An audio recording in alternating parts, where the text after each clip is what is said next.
My name is Donald Mackay. I'm the CEO of XA Global Trade Advisors.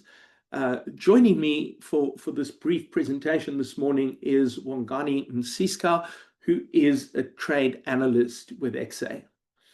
And for those who don't know what we do, XA does exactly what it says on the label.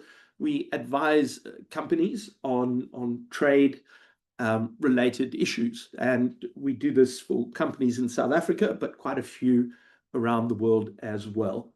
And scrap metal is something we've been paying a lot of attention to for a number of years now. And the reason this first came across my radar was in 2020, a government gazette came out, and in that gazette, we suddenly saw that scrap metal exports were being banned. That struck me as a very unusual thing to do. And so began the process of digging into what on earth happens with the trade of scrap metal, both locally and around the world. And flowing from there, we now publish a report once a year. And you note this report number is 2.1 because we published number 2 last year. But then I was struck by a comment made recently at a seminar.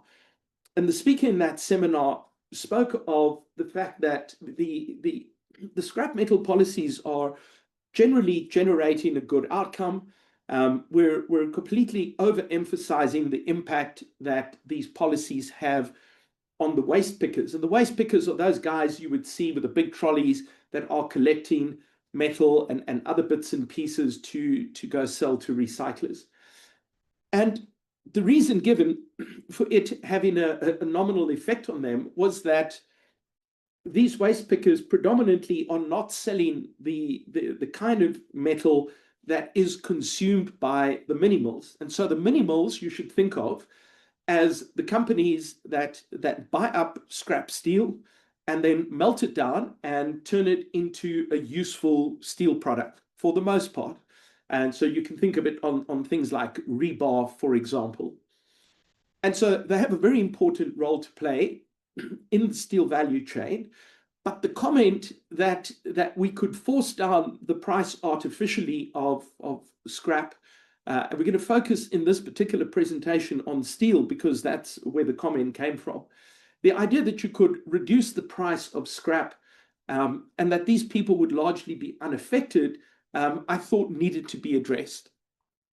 And so we're going to talk a little bit about that. But that comment bothered us so much that Wongani, myself, Hotatsu, and a few other staff at XA sat down and started talking about the waste pickers, these people that are either just collectively spoken of as just the waste pickers, as I'm doing right now. And we thought it would be very interesting to actually understand their experience and not just to have conversations with them, but to do that as well, but to actually do a proper data-driven study that looks at the effect of these policies on the lives of these incredibly vulnerable individuals. And so we're busy with that. And that report will come out a little bit later this year. But this is kind of a precursor, and just to remind everyone around what is happening in this space. So let's just do a quick recap of all the things that have happened so far. So in 2013, we get to the first big intervention in the market. And in 2013, the price preference system, or PPS, is first created. And the price preference system says that in the case of steel, for example, if you have scrap steel and you want to export it, you go to ITAC and you say to ITAC, can I please have an export permit? And ITAC say, sure, but first you need to offer that steel at a 30% discount to the global price of scrap steel of that particular grade, and only if somebody doesn't want to buy it from you at that discounted price, only then can you get an export permit. And that continued for a while. There are lots of things that happened between 2013 and 2021. largely related to updates to the PPS system to apply more and more downward pressure. So you have the discount itself, but you have other rules coming in. So, for example, a rule saying that if you are selling your scrap and you happen to be based in the Free State and your buyer is in Gauteng, you, the seller, will have to cover the cost of the transport and so on.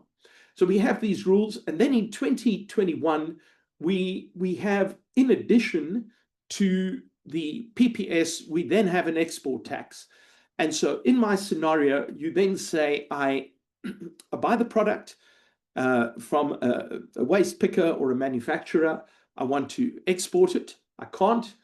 First have to offer it locally. Now nobody wants to buy it. But now when I export it, I also have to pay it 20%. We've subsequent to then, we've had a few more export bans.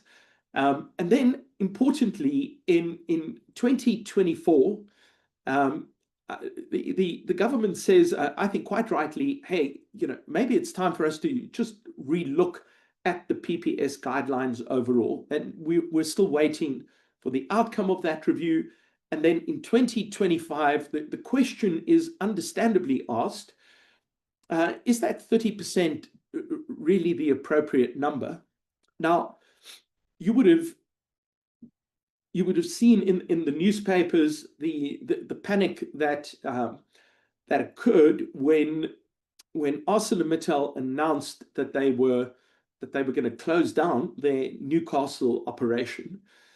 And one of the key reasons they gave for needing to do that, and you can draw your own conclusions if you agree or don't agree, but one of their stated reasons was that they were struggling to compete with the product manufactured by the mini mills, and at least in part because the PPS was artificially suppressing the price of the raw material that goes into the mini mill. And so they were saying, we can't compete.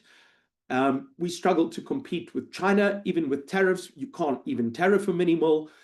So what are we supposed to do? Now, the government, they then said, we're going to close. The government said, well, please don't close.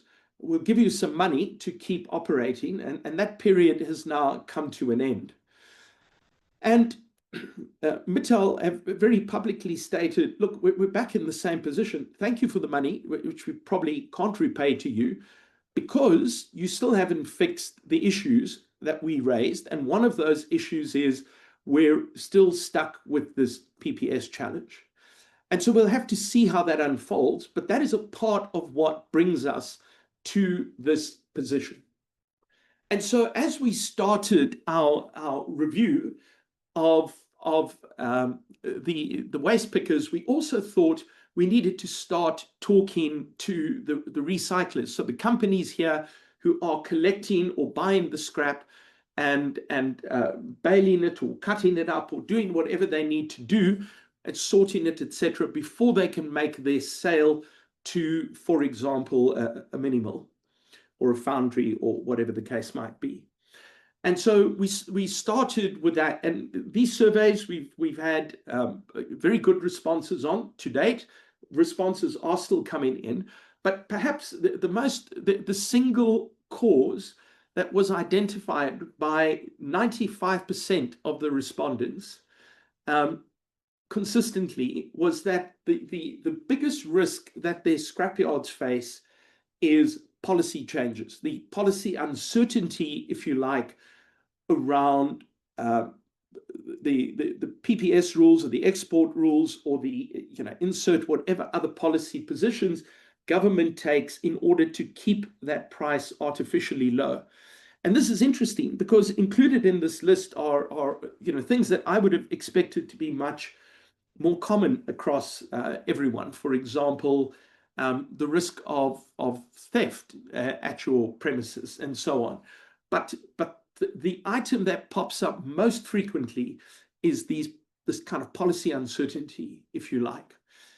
And so that's an important issue because it's interesting to note that despite all of the lobbying that comes out of the mini mill sector, the mini mills want to keep the problem with the recyclers. In other words, the easiest solution to the problems the mini mill faces would be to have their own scrapyards. If you felt that this critical raw material was in short supply, have your own scrapyards and you can pay whatever price you wish to get the product. But of course, they don't want to do that because paying the market price would be problematic. And so the pressure is continuously shifted to the other part of the value chain to keep the price low. The second issue is the question of who actually funds the PPS. And this is not to diminish the role that, for example, manufacturers, construction companies, mining companies, state-owned enterprises, etc. This is not for a minute to diminish their importance in all of this. They are, after all, the biggest generators of scrap volume.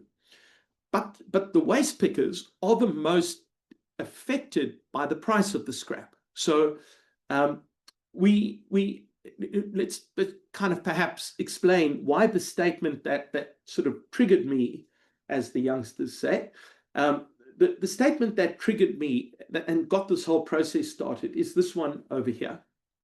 And it says the scrap that is used in mini mills is not coming from the scrap collector you see on the street. They get very little of their income. There's been surveys on this actually from metals collection. But you know, I don't think we should be seeing this thing about scrappers exploiting the guy on the street with his trolley because they're not involved in a big way in supplying metal to the mini mills. Now, in fact, this is true, but a little misleading and incomplete. So the way PPS works is it takes ferrous metal and it puts it into a category and it says the price of ferrous must be dropped by 30%. Now, it's absolutely true that perhaps your old fridge, or insert whatever the item might be that is being collected, is not going to end up being used by the mini mill. But that, on the other hand, doesn't affect the pricing.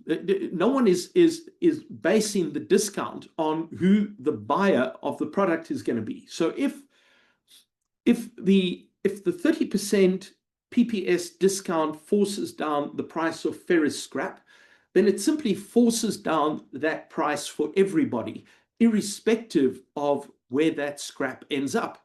Even if that ultimately ends up being exported, it doesn't make a difference. The price is suppressed. The waste collector, his or her process ends when the recycler buys the material from them. Excuse me. Let me take a slug of water.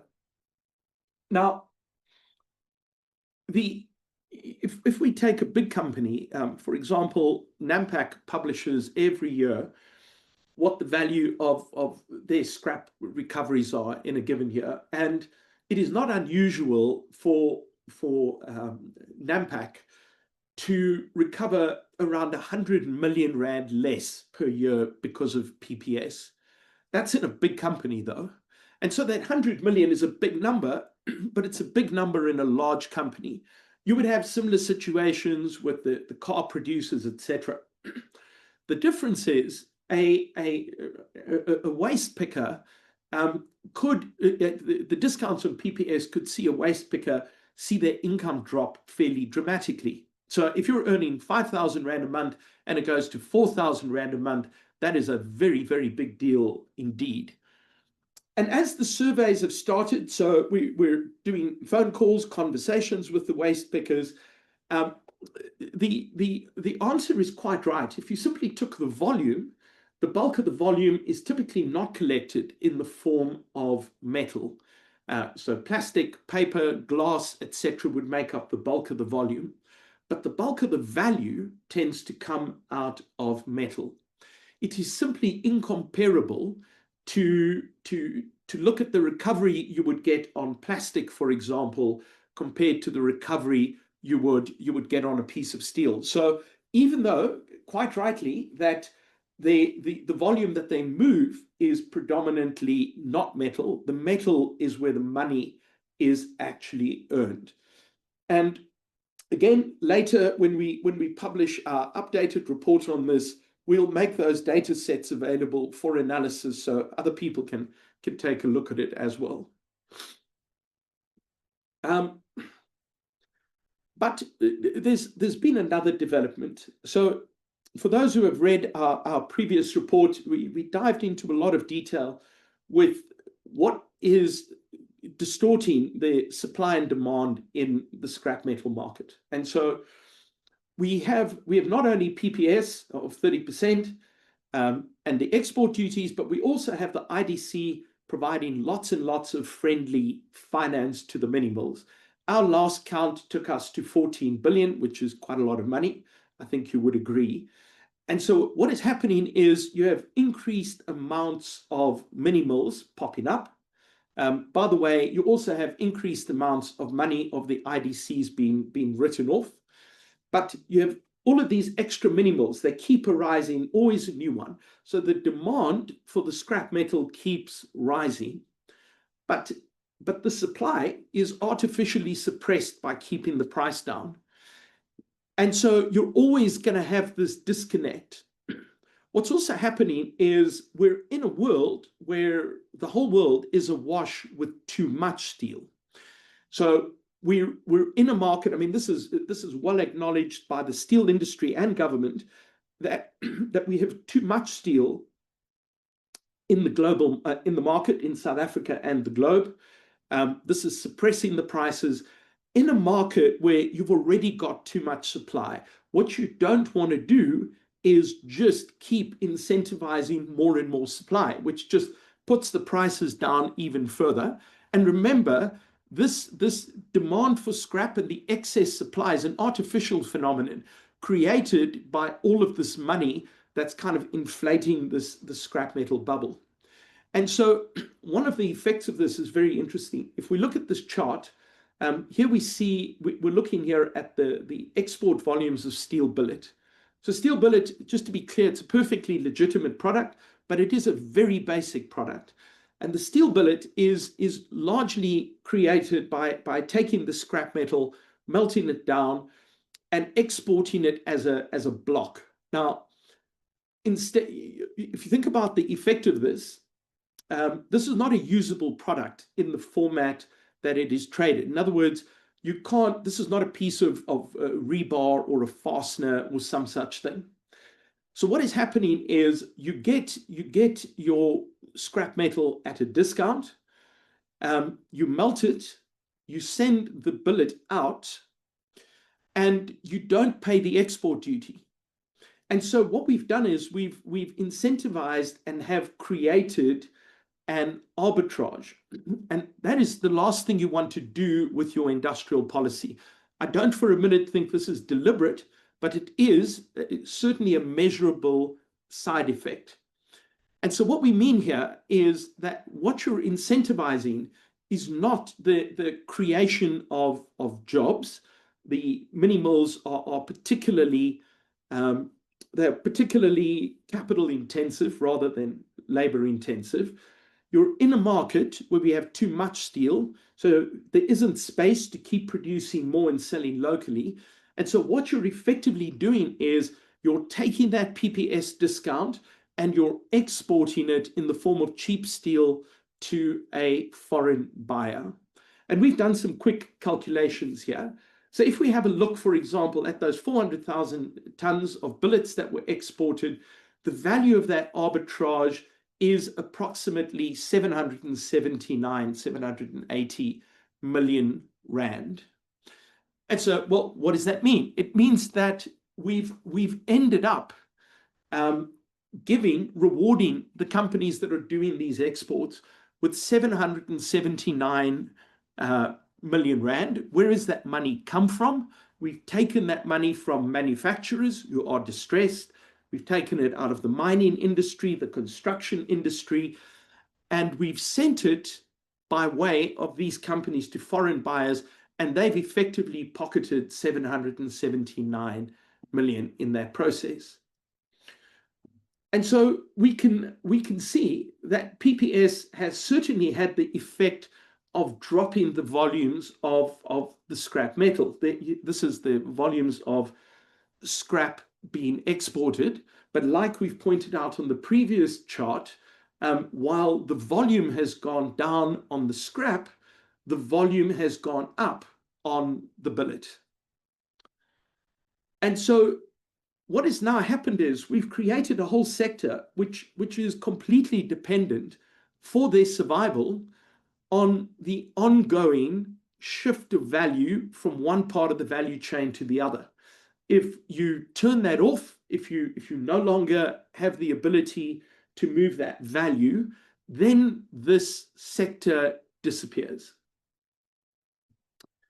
All right, and you see this here. We could give you 100 more quotes. They are absolutely everywhere. But what has happened, and this is again not to blame the companies are responding to the incentives that have been created. So if you're saying to companies, come over here, we'll give you cheap money, we'll give you cheap raw material, and we'll give you a way to bypass the export duty, obviously you're going to get companies that make an investment. But those investments are not a reflection of a real market need. They're a reflection of a policy that's being created and which, in our view, simply can never, ever be turned off again. So is there a shortage of scrap? Yes, there may very well be a shortage. But the reason for that is because we've got this increased number of people that are buying up the scrap. We're not raising the price to match the demand, and they're not exporting that value. And so the market never reaches a point of equilibrium. It's also worth noting, if we look at how the market is concentrated, so these programs have had the effect of also concentrating the value that goes to the traders that are able to do these exports. And so what we're finding is there's a much smaller number of traders that are now exporting billet, but the values that are being shifted are getting simply larger and larger per company. So competition is being squeezed out. We think a part of this could simply be that more and more mini mills are entering business rescue with the IDC, for example. And so the ones that succeed are making more and more money, and the failure of the others is just reflected in few of them being around. And again, we do the calculation, the arbitrage for the largest beneficiary, whoever that might be, of the billet trade, the value of that arbitrage was 115.8 million in the last 12 months. So these are significant amounts of money. And remember, what is the point of the transfer? I don't think anybody, when the program was set up, said the reason we want to create this situation is so that some people can use the sets of rules that the system has created to be able to move cheap product to foreign buyers. That would not make any sense to me, but that is the effect of this, the unintended consequence, if you like. And then on another issue, which I think is important to understand, there's been a sense, if you look in the media, for example, that, well, everyone's doing it. The whole world is putting all of these export restrictions in place. And consequently, this surely has to be a very good idea for us to do as well. But in fact, we don't find that to be the case. So the countries that have been putting export restrictions in place tend to have virtually no material presence in the scrap metal markets. So we've got a couple of African states who do this, but anyone who's moving significant volumes, and there are some exceptions which we'll touch on, is in fact not doing that. So if we have a look at the top scrap players globally, only 3 EU countries are set to introduce restrictions because of their waste shipment regulations. Is this protectionist? Maybe it is. We can deal with that. But the reality is we are not sitting with the significant players in the scrap metal sector heavily using export bans or export restrictions. in their countries. And we deal with this in a lot more detail in the report that all of you will receive later today or tomorrow, depending how the mailing goes.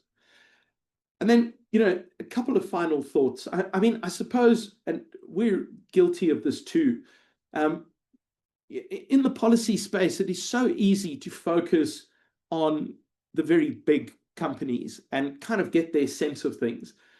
But I guess the humbling moment for us has been to actually have conversations with the waste pickers and to understand how they are impacted. And I think, there's a message to be taken away by everyone in the policy space, which is it's not good enough to just look at your spreadsheets and your numbers and your calculations, but to always remember there's a human being on the other side, and we need to find ways to bring those voices into these conversations in a more meaningful way. We don't think you should be incentivizing scrap metal arbitrage.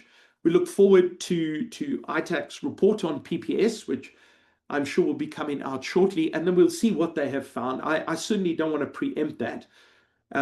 But the intention was clearly never to create the arbitrage, but the effect of the policy has been to create it, and I don't think that is a healthy situation. The importance of independent studies is so critical. It is so tempting to keep speaking to the same people who keep telling you the things that you like to hear. We would like to see more independent studies in this particular space, and we are going to be talking to academics at the different universities to get a sense of what more could be done, so we get more people looking at this information. And then, of course, review policies regularly. Wangani's even added 3 exclamation marks, but don't wait for 12 years. And again, I don't for a minute think this is deliberate. It's much easier to keep doing what you've always done than to have the uncomfortable conversation that says maybe what we've always done has not been working. So we're very excited to see that these policies are receiving a critical review. And of course, when that report comes out from ITAC, we'll be sure to share it with everyone. And then we're going to move to questions in a moment. We just want to say, please make sure you are subscribed to our blog. When the review comes out a little bit later this year, after all of our interviews with the waste pickers, we'd love for you, of course, to attend. And I'm gonna keep quiet and see if there are any questions.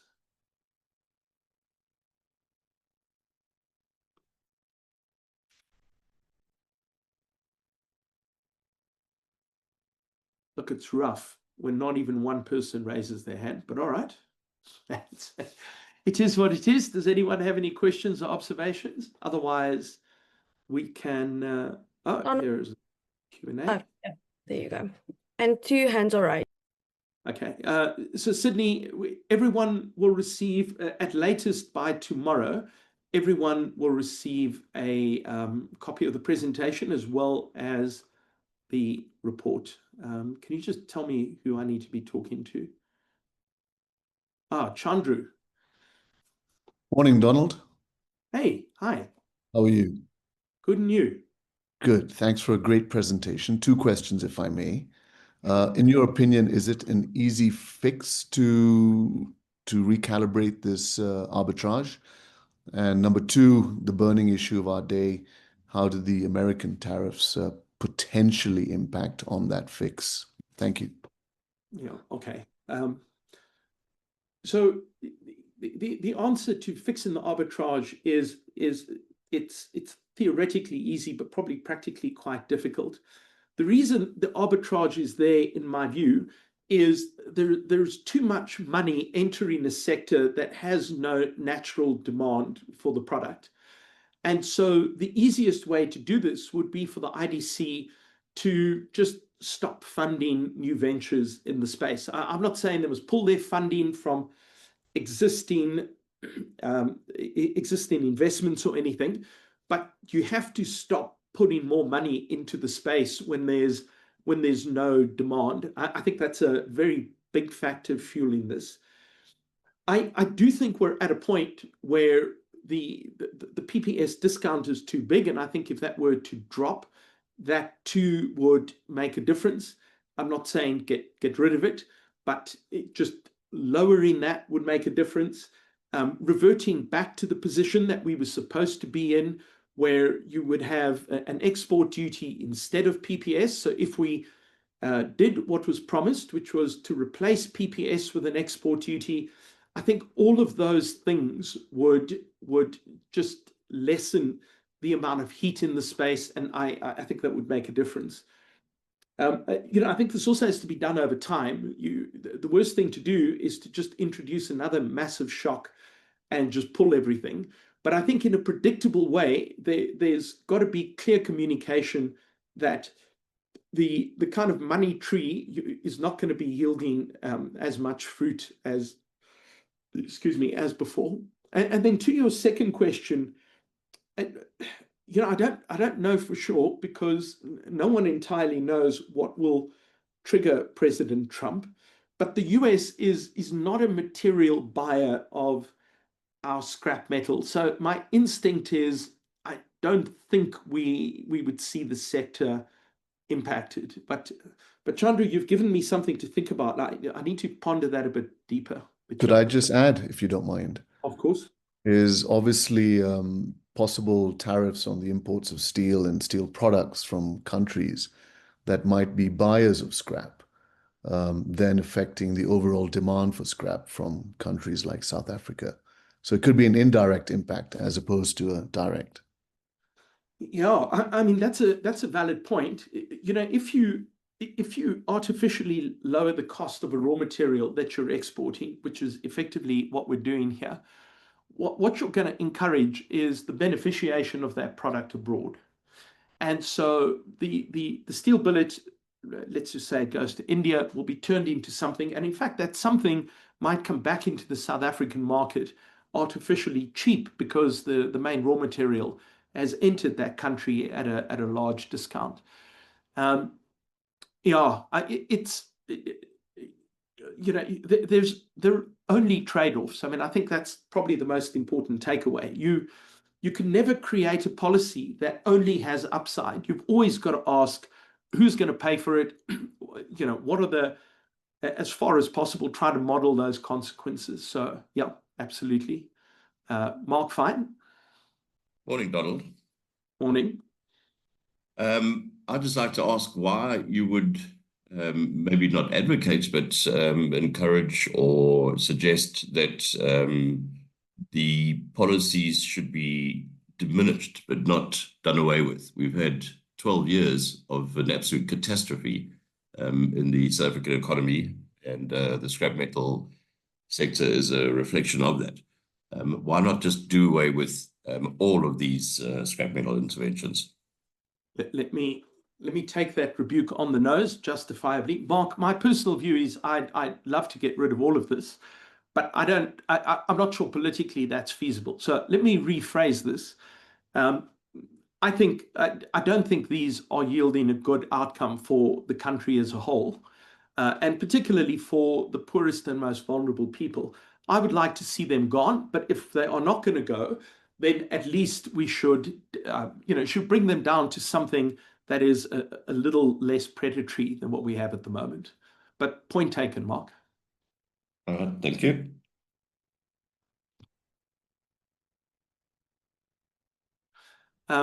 Jacques, the chart reflects export billet pricing at plus minus 3,800 Rand per metric ton, which seems very low. Is that accurate? I'm going to ask Wangani, who's the clever person that did the calculations, to answer that. Donald, Jacques sent a follow-up. Oh, sorry. Okay. Okay. All right. Got it. All right. See that. Anonymous, scrap is regarded as a raw material similar to any other commodity like grain. I guess the idea of the policy was to add value in the value chain. Employment is created by these mini mills. Private investment is made by minimal operators. What are your thoughts on this? I also feel the PPS has incentivized investment in the sector, which has had a positive effect on the market prices of finished product in the local market compared to the monopoly. But of monopoly. Love to hear your comments. Anonymous, let me do my best to answer that. So yes, it is a raw material, but there is a difference between this and other commodities, which is when the farmer plants his corn or whatever it might be, he makes a guess at what he's going to recover on that corn, and he makes a call if he wants to do it. What he is not told by the government is that when you harvest, you are going to have to sell your corn at a 30% discount. And so that's different. The second issue is this is not a material that is simply lying around and costs no one anything. The discount that is given to the mini mills is extracted from someone else. So there is no proverbial free lunch here. The money is coming from one party and it's being given by law to another. Now, that changes the argument. The argument could be, well, is that money well spent? I mean, maybe, we do this with taxes all the time. We take money away from some people and then we redistribute it. We build a bridge or whatever the case might be. And we say it is better to do that than to leave the money in that person's pocket. But what we can't do is treat the scrap as if it has if it has no value until the mini mill arrived.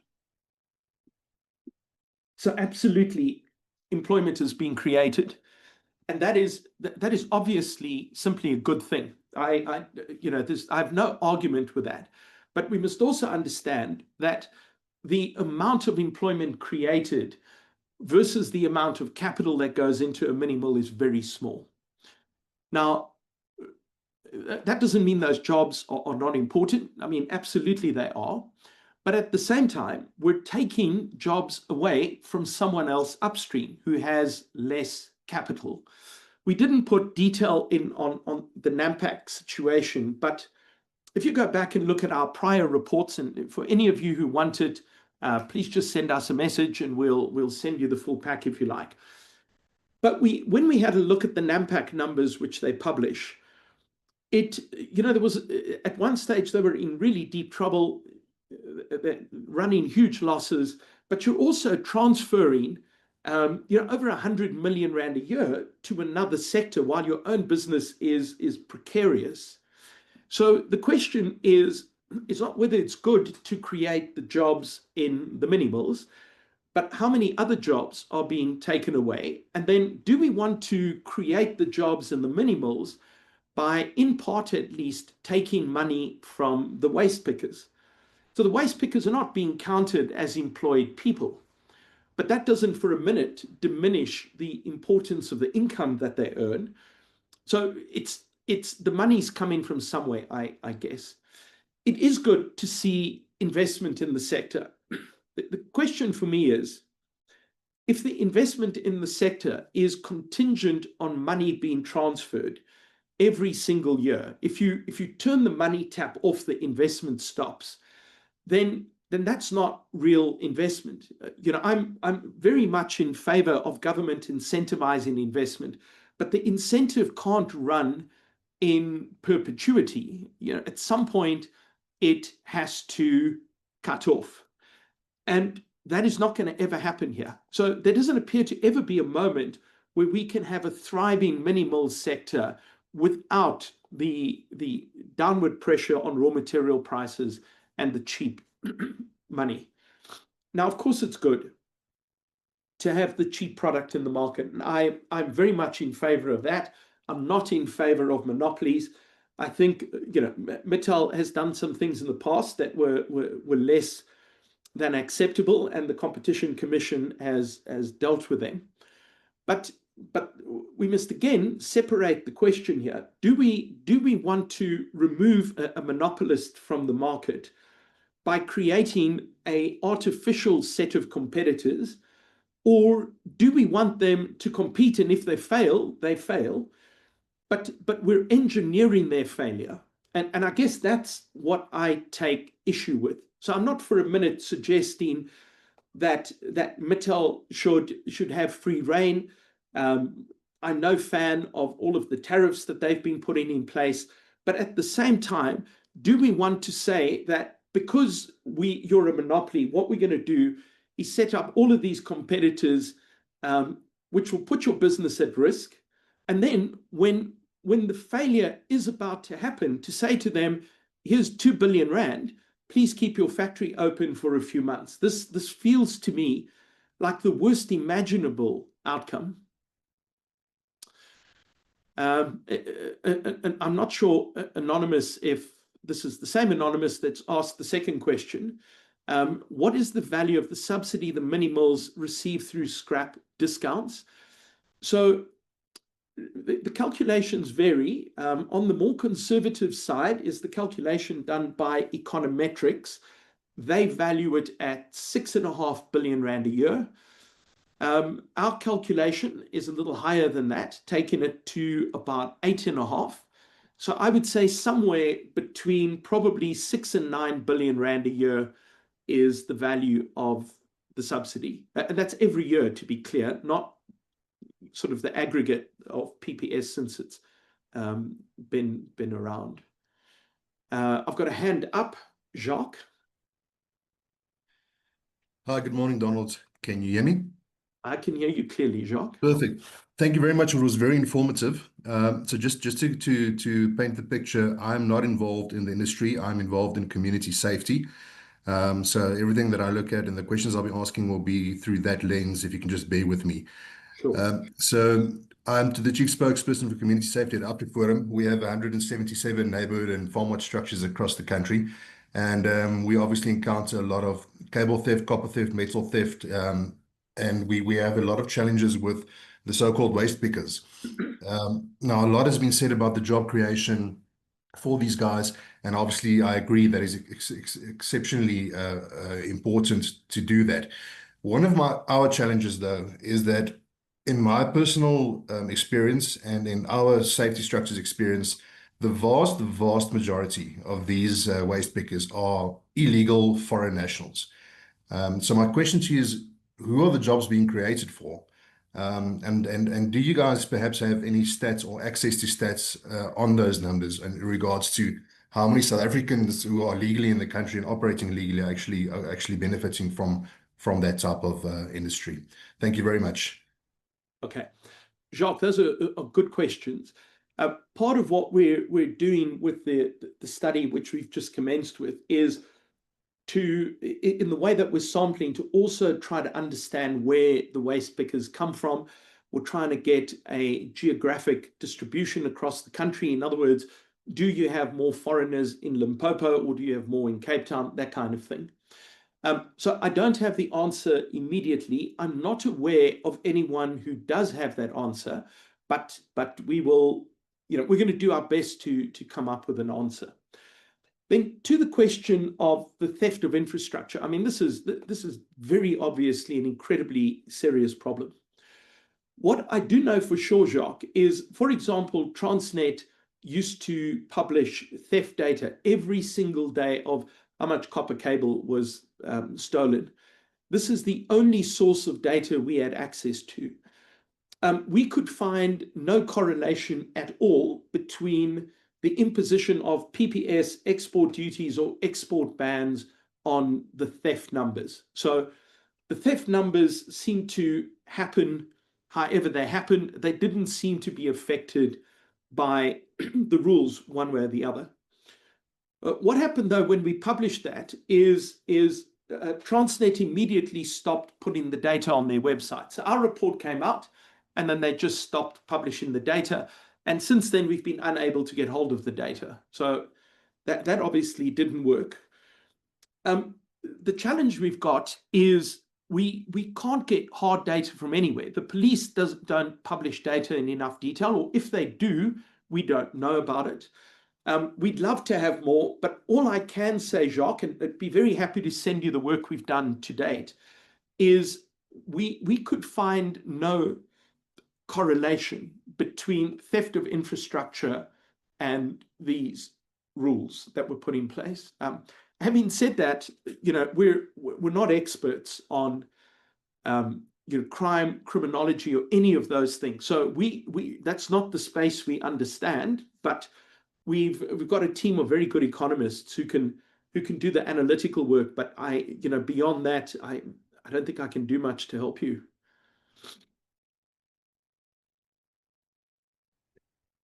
Much appreciated. Thank you. Welcome. Anyone else? Yes. Yeah, so 6 billion subsidy to create some 10,000 jobs in the mini mills. Yeah, that's about right.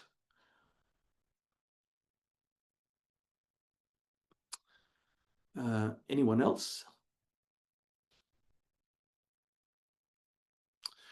All right, guys, thank you very much for taking the time to chat with us. All of you will receive our report no later than tomorrow. And for those of you who want to receive the first 2 reports, can I just ask you drop us an email, and we'll make sure that you receive those as well. Or, in fact, Nadia, they can download the existing reports of our website, can't they? Yes, they can. It's on the reports page. All of the reports. Okay, good. And the new one will go up there as well, of course. All right, guys. Thank you very much.